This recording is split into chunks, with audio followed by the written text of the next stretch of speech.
kembali di Cahaya Hati Indonesia. Masya Allah, Alhamdulillahirrahmanirrahim. Kita masuk ke dalam segmen menjawab semua pertanyaan yang sudah masuk ke dalam media sosial kita.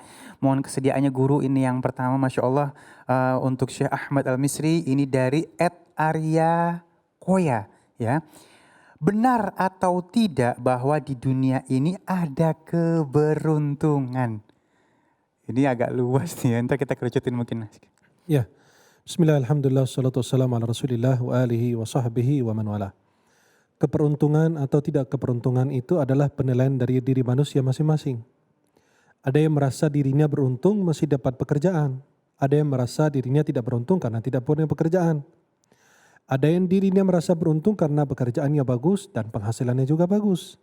Ada yang sudah bekerja dan merasa dirinya tidak beruntung karena pekerjaannya kurang baik atau penghasilannya kurang bagus. Maka sebenarnya itu adalah takdir dan ketetapan Allah untuk setiap hamba. Dan itu yang Allah berikan yang terbaik untuk hambanya. Allah berfirman, "Walau basatallahu rizqa li'ibadihi labaghaw fil ard, walakin yunazzilu biqadari ma yasha." Kalau Allah memberi harta yang berlimpah, rizki yang berlimpah kepada hamba-hamba, mereka itu bisa jadi melampaui batas, melakukan kerusakan di muka bumi. Walakin yunazzilu biqadari ma yasha. Akan tetapi Allah turunkan sesuai dengan ukuran masing-masing. Allah berfirman, "Inna kulla syai'in khalaqnahu biqadar." Sesungguhnya segala sesuatu itu sudah sesuai diciptakan oleh Allah sesuai dengan ukurannya. Sudah takdirnya begitu. Maka ada yang bermanfaat bagi orang ini menjadi miskin. Ini bermanfaat, ini berbuat orang ini menjadi kaya. Karena Allah lebih mengetahui apa yang kita tidak ketahui. Maka penilaian itu adalah penilaian hamba. Ya, kita semua beruntung. Kenapa? Anda sudah diberi hidup aja beruntung. Di zaman pandemi ini, kalau kita masih diberi sehat walafiat, pasti kita beruntung. Di tengah-tengah fitnah, kalau kita masih menjaga keislaman kita, keimanan kita kepada Allah, itu sebuah keberuntungan. Maka adalah, kalau menurut penilaian Islam, orang yang beruntung itu adalah beruntung bukan cuma dunia. Beruntung itu akhirat. Coba perhatikan, Imam Ibn Hajar Al-Asqalani, dia seorang qadhi, seorang hakim dan alim. Beliau yang syarah kitab Sahih Fathul Bari. Dalam kitab Fathul Bari, syarah Sahih Bukhari. Dan itu syarah terbaik menurut ulama. Imam Ahmad bin Ali bin Hajar Al-Asqalani, orang Mesir, dan makamnya di Mesir tidak jauh dari makam Imam Syafi'i.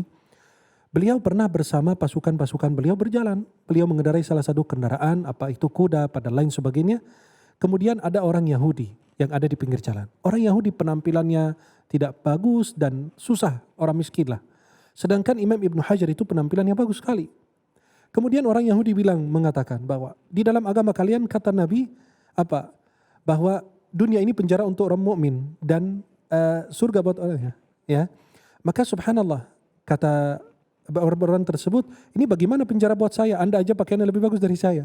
Kata Imam Ibn Hajar, kalau saya membandingkan antara keberuntungan saya atau kebahagiaan Allah berikan yang Anda lihat nampak bagi saya, itu dibanding surganya Allah itu kecil. Dan kalau Anda lihat diri Anda di dunia ini, walaupun dalam kesusahan, kesulitan, itu dibanding siksaan di neraka, itu lebih kecil di dunia. Maka itu dianggap surga, bukan neraka.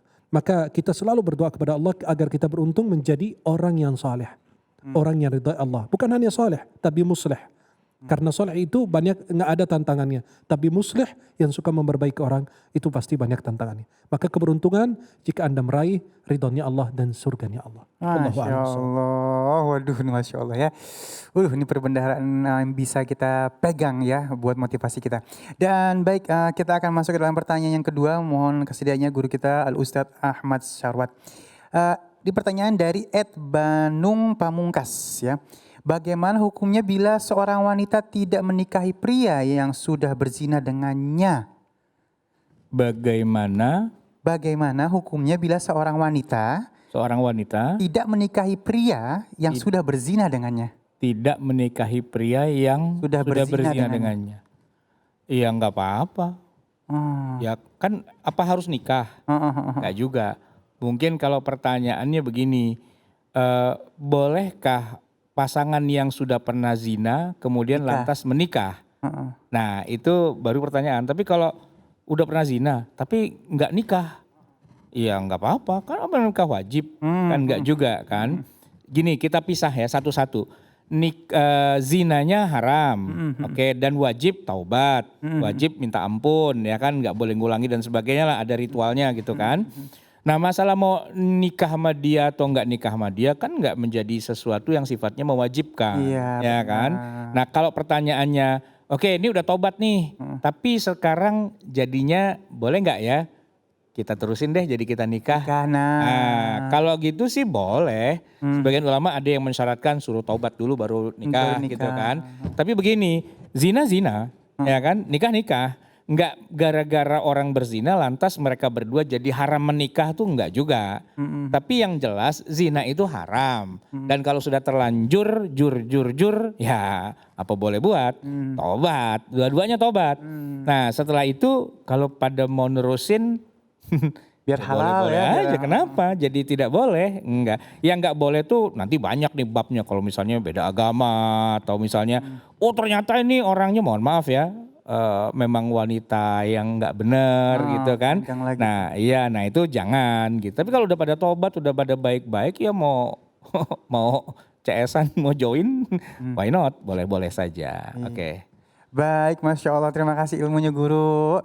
Dan Masya Allah, udah siap nih, harus siap ya. Karena sesaat lagi kita akan sempurnakan kajian kita dengan ngaji bareng ya, ngaji yuk ya.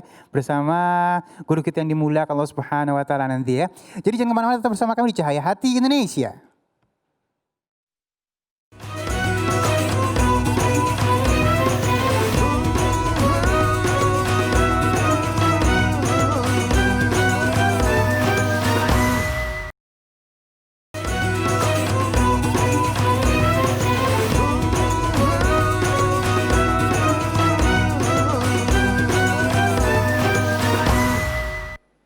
Kembali lagi di Cahaya Hati Indonesia, Masya Allah. Yuk sama-sama kita perbaiki bacaan Al-Quran kita. Ngaji yuk.